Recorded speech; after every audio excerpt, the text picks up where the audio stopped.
नमस्कार, मैं आरशी आपका स्वागत करती हूँ न्यूज़ प्लस में।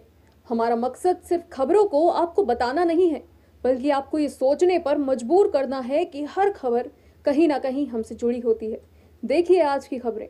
आज स्वामी प्रभुपाद जी की 125वीं जयंती पर स्मारक सिक्का जारी करने के अवसर पर प्रधानमंत्री नरेंद्र मोदी ने कहा कि मानवता के हित में भारत ने विश्व भर को योग और आयुर्वेद का ज्ञान दिया है।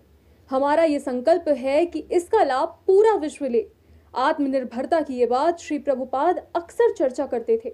और क्या कुछ कहा प्रधानमंत्री नरेंद्र मोदी ने, आइए सुनते हैं। साथियों, मानवता के हित में भारत दुनिया को कितना कुछ दे सकता है,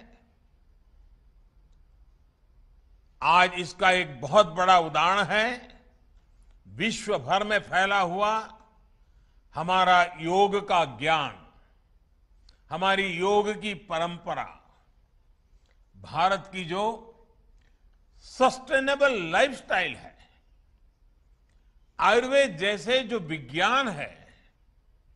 हमारा संकल्प है कि इसका लाभ पूरी दुनिया को मिले। आत्मनिर्भरता के बीच इस मंत्र की श्रील प्रभुपाद अक्सर चर्चा करते थे। उसे भारत ने अपना ध्येय बनाया है और उस दिशा में देश आगे बढ़ रहा है। मैं कई बार जब आत्मनिर्भर भारत और मेक इन इंडिया के लक्ष्यों की बात करता हूं, तो मैं अपने अधिकारियों को, बिजनेसमैन को इस्कॉन के हरे कृष्ण मूवमेंट की सफलता का उदाहरण देता हूं। हम जब भी किसी दूसरे देश में जाते हैं और वहां जब लोग हरे कृष्ण बोलकर मिलते हैं, तो हमें कितना अपनापन लगता है, कितना गौरव भी होता है।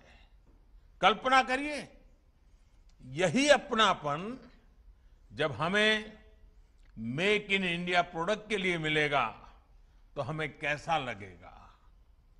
इस्कॉन से सीखकर हम इन लक्ष्यों को भी हासिल कर सकते हैं।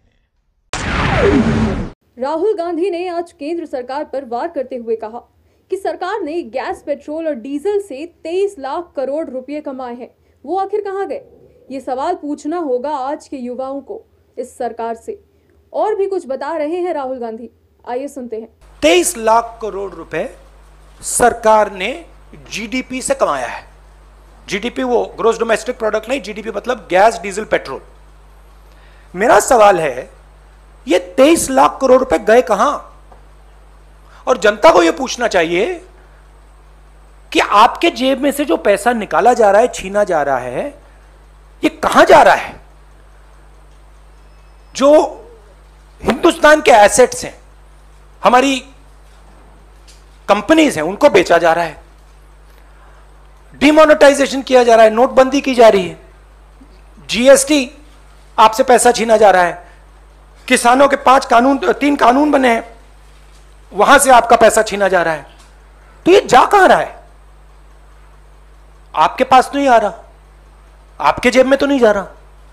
तो हिंदुस्तान के युवाओं को, जनता को यह सवाल पूछना पड़ेगा कि ये जा कहां रहा है, किसको मिल रहा है ये सब पैसा। कहते हैं पूत के पांव पालने में ही दिख जाते हैं। सिद्धार्थ शुक्ला, ये नाम तो सभी ने सुना होगा ना, चाहे वो भारत के घर में मां के लिए बालिका वधू के शिव के रूप में हो या युवाओं के लिए बिग बॉस के सिड के रूप में हो। सिद्धार्थ ने सभी के दिलों में अपनी एक अनोखी छाप छोड़ी। आज वो सितारा दुनिया से रुखसत हो गया। सिद्धार्थ शुक्ला हमारे बीच नहीं रहे। कभी कभी जिंदगी में कुछ घटनाएं अचानक से ऐसी होती हैं कि उन पर विश्वास ही नहीं होता। सिद्धार्थ शुक्ला, जो कि टीवी अभिनेता थे, बिग बॉस से दोबारा फेमस हुए। लाइमलाइट में रहने वाले सिद्धार्थ की अचानक मृत्यु से सभी लोग सख्ते में आ गए हैं। मुंबई में जन्मे सिद्धार्थ शुक्ला के पिता अशोक शुक्ला एक सिविल इंजीनियर थे और उनकी मां रीता शुक्ला हाउसवाइफ। उनके पिता रिजर्व बैंक ऑफ इंडिया के साथ काम कर चुके हैं। उनकी 2 बड़ी बहनें भी हैं। मूल तौर पर सिद्धार्थ इलाहाबाद के रहने वाले थे। सिद्धार्थ शुक्ला ने अपने करियर की शुरुआत मॉडलिंग से की। उन्होंने टीवी शो बाबुल का अंगना छूटे ना से अभिनय की दुनिया में कदम रखा था।